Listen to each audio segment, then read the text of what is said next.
स्वागत है आपका परीक्षा स्टडी 24 यूट्यूब चैनल पर। दोस्तों, आज हम आपको डीएलएड फर्स्ट सेमेस्टर के विषय बाल विकास को कराएंगे। इसमें हम आपको आज संवेगात्मक विकास, सामाजिक विकास और भाषा विकास, ये तीनों टॉपिक आपके सिलेबस के ही हैं और हम आपको सिलेबस के अनुसार पढ़ाते हैं। तो आपके ये तीनों टॉपिक हम कंप्लीट करा देंगे। नोट्स बनाते चलें। यूट्यूब पर अभी से नहीं, आज से 3 साल पहले से ही हम फ्री पढ़ा रहे हैं। कंप्लीट सिलेबस कराएंगे डीएलएड फर्स्ट सेमेस्टर का, और प्रीवियस ईयर पेपर भी कराएंगे, मैराथन क्लास कराएंगे। और ये सभी आपके केवल 3 महीने के अंतर्गत, यानी 3 महीने में हम सिलेबस कंप्लीट करा देंगे।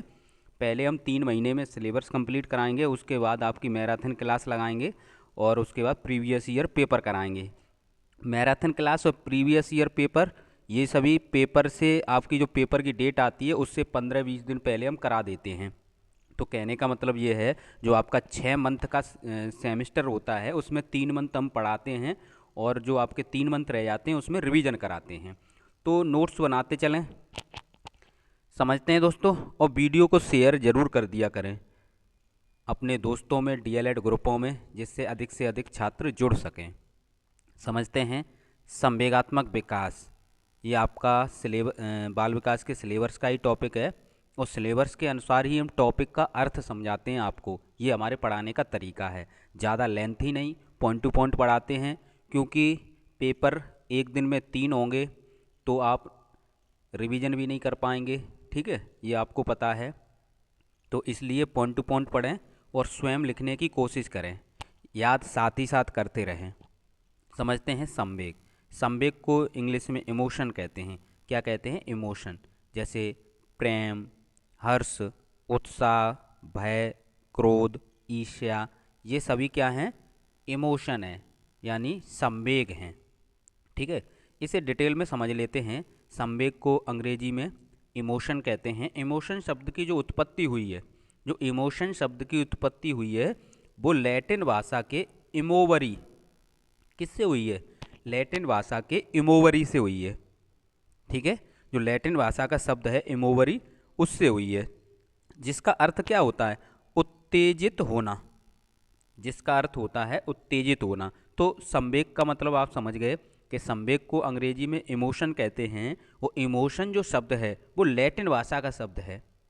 लैटिन भाषा का कौन सा? इमोवरी शब्द से हुई है।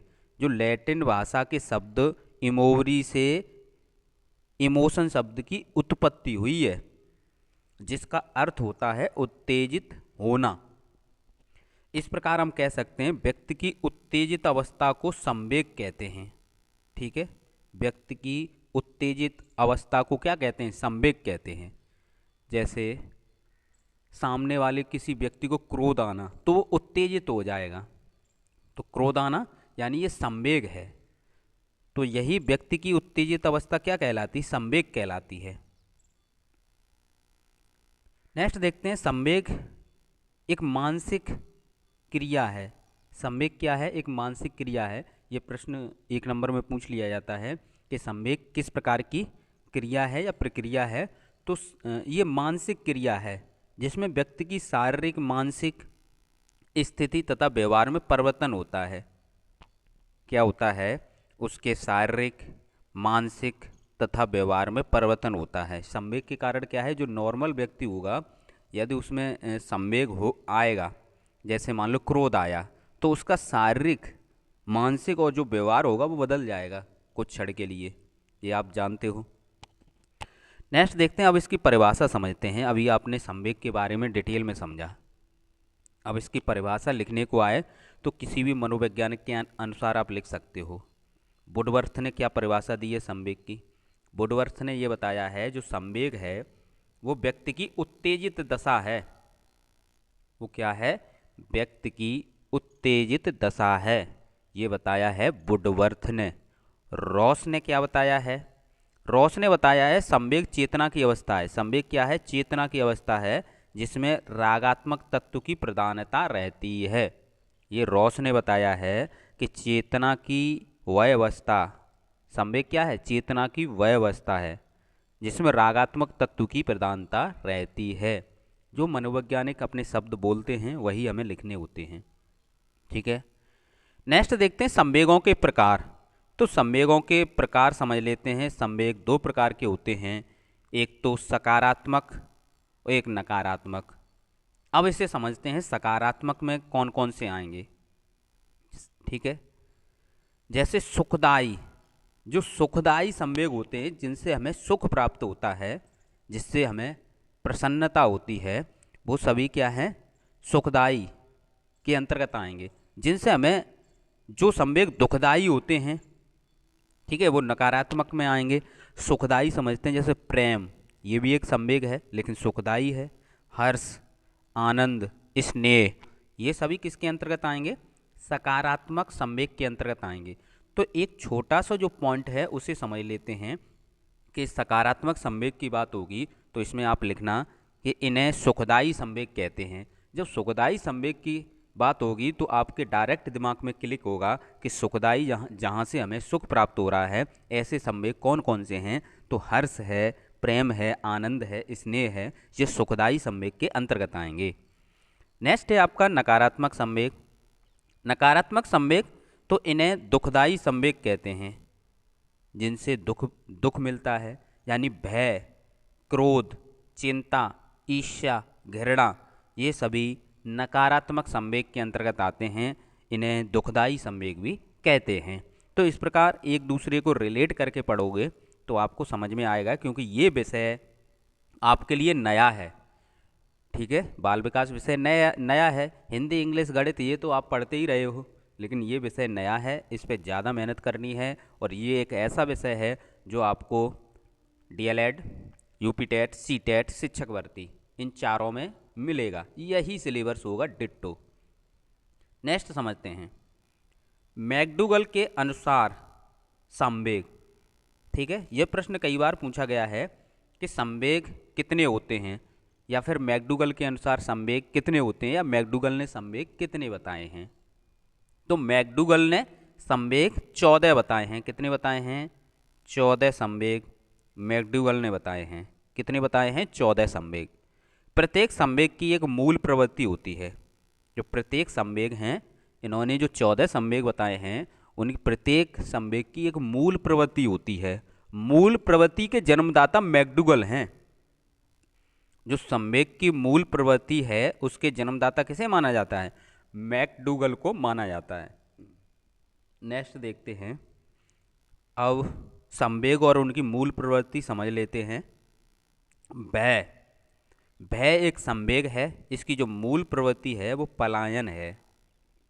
क्रोध, क्रोध की मूल प्रवृत्ति क्या है, क्रोध जो संवेग है उसकी मूल प्रवृत्ति है युजुस्सा, घृणा की निवृत्ति, वात्सल्य की संतान की कामना, करुणा या शोक या दुख, करुणा, शोक या दुख, इसकी क्या है मूल प्रवृत्ति, शरणागति, कामुकता की काम प्रवृत्ति, आश्चर्य की जिज्ञासा, आत्महीनता की दैन्य, आत्म अभिमान की आत्मगौरव, एकाकीपन का सामूहिकता, भूख, भूख जो आपका संवेग है इसकी जो मूल प्रवृत्ति है वो भोजन की तलाश, अधिकार की संग्रहण, कृत्यभाव की रचना, धार्मिक,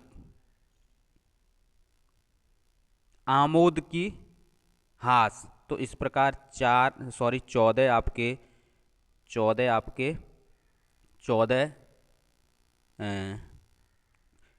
आपके संवेग थे। 14 आपके क्या थे, संवेग, और इनकी 14 ही मूल प्रवृत्ति हमने बताई। अब समझते हैं शैशवावस्था में संवेगात्मक विकास। तीनों अवस्थाओं में देखेंगे संवेगात्मक विकास, एक एक करके इन्हें समझते हैं। शैशवावस्था में संवेगात्मक विकास यदि पूछा जाए तो आप पहले समझ लें, फिर आप पॉइंट बनाकर भी लिख सकते हैं और अपनी भाषा में लिख सकते हैं। हमारी कोशिश यही रहती है, क्योंकि आप जो डीएलएड कर रहे हैं ये आपका ट्रेनिंग है एक टीचर बनने की, तो आपको पढ़ाना है, तो साथ ही साथ आपको ये पढ़ने के साथ साथ पढ़ना इसलिए है क्योंकि आप डीएलएड में पास होंगे, और आप टीचर बनेंगे तो आपको पढ़ाना पड़ेगा, तो आपको पढ़ाना भी आना चाहिए। ठीक है, किसी भी टॉपिक को कैसे लिखना है ये भी आपको समझना होगा, तो हम आपको सिखा रहे हैं। तो शैशवावस्था में संवेगात्मक विकास, शैशवावस्था जन्म से 5 वर्ष तक की आयु होती है। आयु को जो उम्र होती है उसको ध्यान में रखेंगे और अपने दिमाग में एक मैप बना लेंगे कि हाँ इतने से इतने वर्ष का कोई बच्चा है, उसके बारे में हम लिख रहे हैं, यानी उसके संवेग के बारे में हम लिख रहे हैं। तो आप अपने आसपास छोटे छोटे बच्चे देखते हो, घर परिवार में छोटे बच्चे होते हैं, तो उनके अनुसार आप जो हम समझा रहे हैं तो आप डायरेक्ट समझ सकते हैं, हाँ ये होता है, समझते हैं। जन्म के समय शिशु में केवल उत्तेजना होती है। जब बच्चे का जन्म होता है तो उस समय केवल उत्तेजना होती है।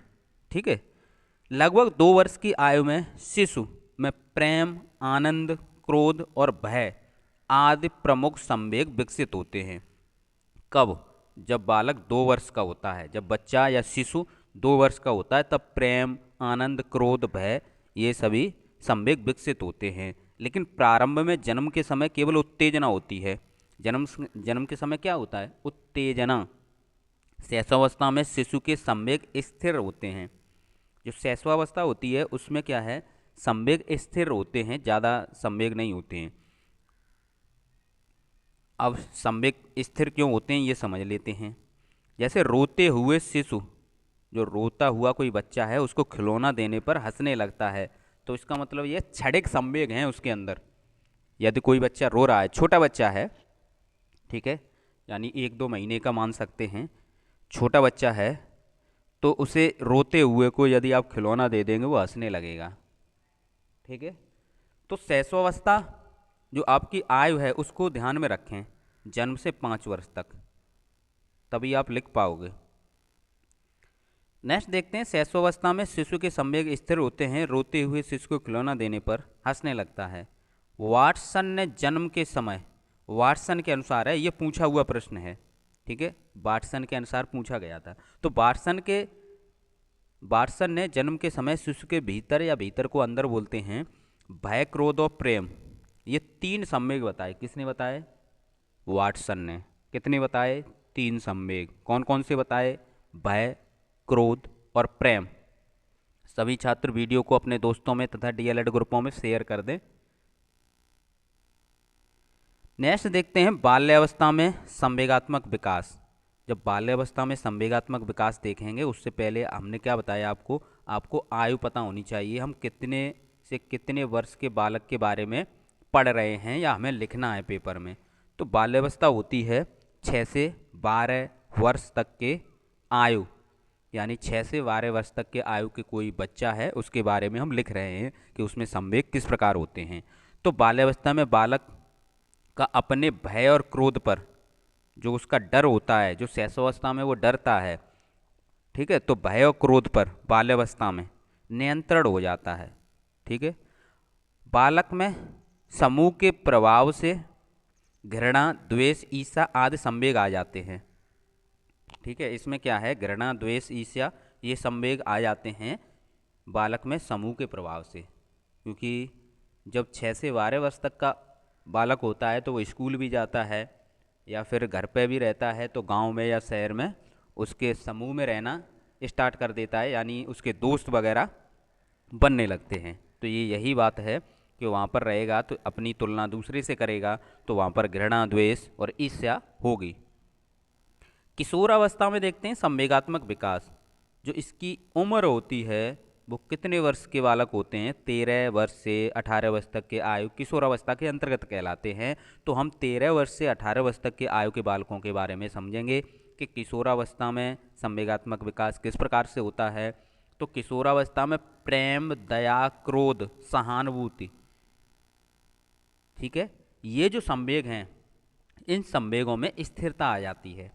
इन संवेगों में क्या है? स्थिरता आ जाती है।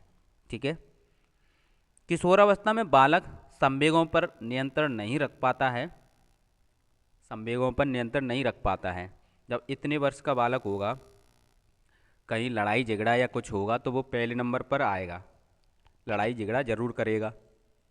ठीक है, जरूर का मतलब ये है कि जो और भी संवेग हैं वो उसके अंतर्गत आ जाते हैं। ठीक है, उस संवेगों को नियंत्रण नहीं कर पाता है। जैसे ही एज डलती है, यानी 30-35 के आसपास आता है, तो संवेगों पर थोड़ा नियंत्रण कर लेता है, वो समझने लगता है, इतनी जल्दी लड़ाई नहीं करते हैं। ठीक है, लड़ाई झगड़े और भी जो बातें होती हैं वो सटीक सटीक बताते हैं, क्योंकि तभी तो कहा जाता है कि जो आपके दादा दादी हैं, या हम कहते हैं बड़े बूढ़ों के पास अपने जीवन का, जो उन्होंने जीवन बिताया है, उसका निचोड़ होता है और कुछ नहीं होता है। वो इतनी जल्दी लड़ाई नहीं करेंगे, वो समझाएंगे आपको ये बात ऐसे होनी थी, आप आक्रोश में आकर, क्रोध में आकर आपने ये काम गलत कर दिया। तो ये चीज़ें होती हैं। समझते हैं नेक्स्ट नोट में देखते हैं। वाटसन ने केवल भय, क्रोध, प्रेम प्रेम को प्राथमिक संवेग माना है। इस पे स्पिनोजा ने 3 प्राथमिक संवेग माने हैं, हर्ष, शोक और इच्छा। डेकार्ट ने 6 प्राथमिक संवेग माने हैं, प्रशंसा, प्यार, घृणा, ईर्ष्या, हर्ष, शोक। जॉर्गेनसेन ने 6 प्रकार के मौलिक संवेग माने हैं। ये विदेशी नाम है, इसलिए थोड़ा बोलने में दिक्कत होती है। भय, खुशी, शोक, इच्छा, क्रोध, लज्जा। सेंट्स ने 7 प्राथमिक संवेग की चर्चा की है, भय, क्रोध, हर्ष, शोक, जिज्ञासा, घृणा, विरक्ति। जेम्स के अनुसार संवेग 2 प्रकार के होते हैं। एक तो होते हैं स्थूल, जिसमें दुख, भय, प्रेम होता है। एक होते हैं सूक्ष्म, जिसमें नैतिक भाव, बौद्धिक भाव, सौंदर्य भाव की गणना की जाती है। अब देखते हैं सामाजिक विकास। जो सामाजिक विकास है, इसे भी हम तीनों अवस्थाओं में देखेंगे। पहले हम समझ लेते हैं सामाजिक विकास क्या होता है। तो सामाजिक विकास समझ लेते हैं। सामाजिक विकास पहले थोड़ा समझते हैं। व्यक्ति क्या है? एक सामाजिक प्राणी है। सामाजिक प्राणी क्यों है? क्योंकि वो समाज में रहता है, समाज में रहकर कार्य करता है, आपस में सामाजिक संबंध होते हैं। ठीक है, तो उसे समाज में रहना पड़ता है। अब ये तो हमने बताया कि व्यक्ति एक सामाजिक प्राणी है। अब सामाजिक विकास के बारे में समझते हैं। सामाजिक विकास से अभिप्राय सामाजिक संबंधों में परिपक्वता प्राप्त करने से है। सामाजिक विकास से अभिप्राय क्या है? सामाजिक संबंधों में परिपक्वता प्राप्त करने से है। जन्म के समय बालक में सामाजिकता का कोई गुण नहीं होता है। जब बच्चा का जन्म होता है, उस समय सामाजिकता का कोई गुण नहीं होता है, परंतु सामाजिक व्यवहार में स्थिरता न होकर परिवर्तनशीलता होती है। ऐसा नहीं है कि जन्म के समय उसमें सामाजिक गुण नहीं है तो वो सामाजिक प्राणी नहीं है, या फिर वो समाज में नहीं रह सकता। उसमें क्या है, समय के अनुसार सामाजिक गुण डेवलप होते हैं, क्योंकि वो समाज में रहता है, समाज से सीखता है। तो इस प्रकार सामाजिकरण की प्रक्रिया निरंतर चलती रहती है। ठीक है, अब देखते हैं परिभाषा। सामाजिक विकास की परिभाषा हरलॉक ने क्या बताया है, हरलॉक के अनुसार समझते हैं। सामाजिक विकास का अर्थ है सामाजिक संबंधों में परिपक्वता प्राप्त करना है। ये हरलॉक ने बताया है कि सामाजिक संबंधों में परिपक्वता प्राप्त करना सामाजिक विकास का अर्थ किसने बताया है? हरलॉक ने। तो आप लिख सकते हो सामाजिक विकास का अर्थ सामाजिक संबंधों में परिपक्वता प्राप्त करना है। सौरे व टेलीफोर्ड के अनुसार इन्होंने क्या बताया है? सामाजिकरण की प्रक्रिया दूसरे व्यक्तियों के साथ शिशु के प्रथम संपर्क से आरंभ होती है व आजीवन चलती है। ये सौरे व टेलीफोर्ड ने बताया है कि जो सामाजिकरण की प्रक्रिया है वो दूसरे व्यक्तियों के साथ शिशु के प्राथमिक संपर्क से आरंभ होती है और आजीवन चलती रहती है। ठीक है, जॉन डीवी के अनुसार समझ लेते हैं। जॉन डीवी ने क्या बताया है? जिस प्रकार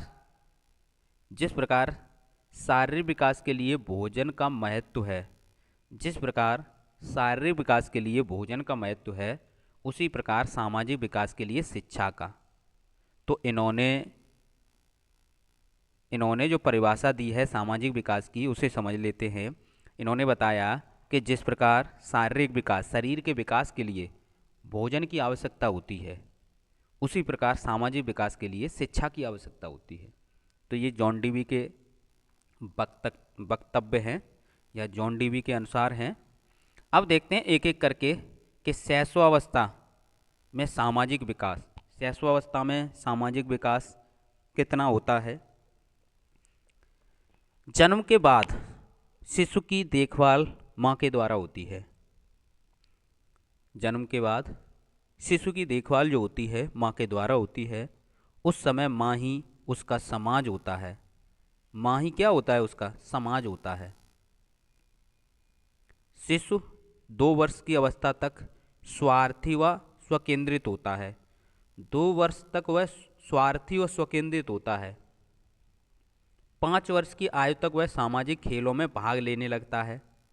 ठीक है, 2 वर्ष तक तो अपनी माता पिता या परिवार से ही में ही खेलता है, उनसे ही सीखता है। लेकिन प्राथमिक जो शिक्षक होती है वो माँ होती है। ये प्रश्न कई बार पूछा गया है। वह स्वार्थी होता है, अपने आप से मतलब रखता है और स्वकेंद्रित होता है। 5 वर्ष की आयु तक वह सामाजिक खेलों में भाग लेने लगता है। हरलॉक के अनुसार शिशु दूसरे बच्चों के सामूहिक जीवन का अनुकूलन, उनसे लेन देन करना, अपने अपने खेल के साथियों को अपनी वस्तु में साझेदार बनाना सीख जाता है। ये हरलॉक ने बताया है। अब नेक्स्ट देखते हैं बाल्यावस्था में सामाजिक विकास। जो बाल्यावस्था की आयु हमने आपको बताई थी 6 से 12 वर्ष तक की है। तो अब इसी के अनुसार समझेंगे सामाजिक विकास कितना हो रहा है, कैसे हो रहा है। बाल्यावस्था में बालक विद्यालय में प्रवेश के लिए बाल्यावस्था में बालक विद्यालय में प्रवेश के साथ नए मित्र बनाता है। विद्यालय में प्रवेश होगा, नए मित्र बनेंगे, वहाँ के वातावरण से अनुकूलित होकर अपना सामाजिक दायरा बढ़ाता है। ये आप बाल्यावस्था में समझा आपने कि उसने क्या किया। बालक ने विद्यालय जाएगा, 6 वर्ष की आयु हो गई है उसकी, वहाँ पर उसके मित्र बनेंगे, तो वो भी क्या है, सामाजिक के अंतर्गत आएंगे। यानी समाज में कैसे रहा जाता है, कैसे का क्या किया जाता है, तो ये सामाजिक दायरा बढ़ा लेता है वो। किशोरावस्था में समझते हैं। किशोरावस्था में सामाजिक क्षेत्र बहुत विस्तृत हो जाता है। सामाजिक रुचियां इस अवस्था में विकसित हो जाती हैं, जैसे पार्टी में भाग लेने की रुचि, समाज सेवा करने की रुचि, मनोरंजन में रुचि। तो इस प्रकार ये सामाजिक विकास होता है। तो आपने सामाजिक विकास के भी बारे में भी समझा। और नेक्स्ट टॉपिक हम आपको करा रहे हैं भाषा विकास। अब भाषा का विकास तीनों अवस्थाओं में देखेंगे कितना कितना होता है। इनसे लिखने को भी आता है, एक एक करके समझते हैं। शैशवावस्था में भाषा विकास। शैशवावस्था में भाषा विकास समझेंगे। जब शिशु का जन्म होता है, जब बच्चे का जन्म होता है, तो पहली बार वह क्रंदन करता है। क्रंदन माने होता है रोना, रोता है वो। ये प्रश्न पूछा गया है कि जब शिशु का जन्म होता है तो पहली बार क्या करता है, वह क्रंदन करता है। ठीक है, ये उसकी पहली भाषा है। यह शिशु की क्या है, पहली भाषा होती है। शैशवावस्था में बालक की वाक्य रचना यानी वाक्य निर्माण केवल एक शब्द की होती है। शैशवावस्था में लड़कियों का भाषा विकास, जो लड़कियों का भाषा विकास होता है लड़कों की तुलना में अधिक तेज होता है। ठीक है, लड़कियां जल्दी बोलती हैं। शैशवावस्था में बालकों में क्रंदन, बबलाना, हाव भाव, शब्द भंडार तथा वाक्य निर्माण आदि क्रियाएं होती हैं। ये पूछा गया है, ये आपके पेपर में नहीं दिया था, ये पूछा था बाकों में क्रंदन, बबलाना, हाव भाव, शब्द भंडार तथा वाक्य निर्माण आदि क्रियाएं किस अवस्था में होती हैं। ये शैशवावस्था में होती हैं। ये समझते रहें किस प्रकार से प्रश्न पूछे जाते हैं। बाल्यावस्था में भाषा विकास। बाल्यावस्था में भाषा विकास समझते हैं। बाल्यावस्था में लड़कों की अपेक्षा लड़कियों के वाक्यों में शब्दों की संख्या अधिक होती है। लड़कियों के वाक्यों में शब्दों की संख्या अधिक होती है बाल्यावस्था में। किशोरावस्था में बालकों के उच्चारण में शुद्धता आ जाती है। तो आपने भाषा विकास के बारे में समझा। नेक्स्ट समझते हैं भाषा विकास में अवरोध के कारण क्या है, रुकावट के कारण क्या है। ध्वनि दोष का कारण हो सकता है, बोलने के अंगों में दोष के कारण हो सकता है, अशुद्ध उच्चारण का कारण, अक्षरों और मात्राओं के ज्ञान के अभाव के कारण, बालक के हकलाने के कारण, बालक को कम सुनाई देने के कारण, ये सभी भाषा विकास के रुकावट या अवरोध के कारण हैं।